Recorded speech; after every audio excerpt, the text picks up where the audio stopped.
ஏதாவது தீர்மானம் எடுக்க இருக்கிறீர்களா?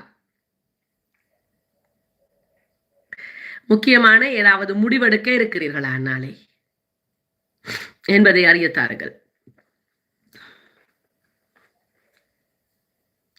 பைரவா அம்மா வணக்கம் என்று வந்திருக்கிறார். நீங்கள் நாளை நிச்சயமாக வர வேண்டும் பைரவா.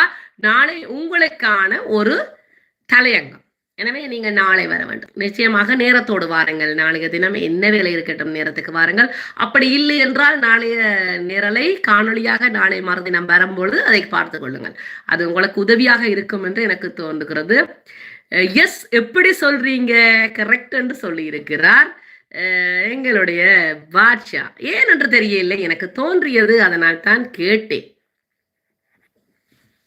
எனக்கு சில சமயங்களில் இப்படி தோன்றுவது உண்மை. நேற்றைய தினம் நான் ஒரு கவிதை எழுதி கொண்டிருந்தேன். அந்த கவிதையின் தொடரை கனவிலே ஒருவர் வந்து முடித்து வைத்தார். அதை காலையில் எழுந்தவுடன் எழுதி முடித்து விட்டேன். அதுபோல இப்பொழுது நீங்கள்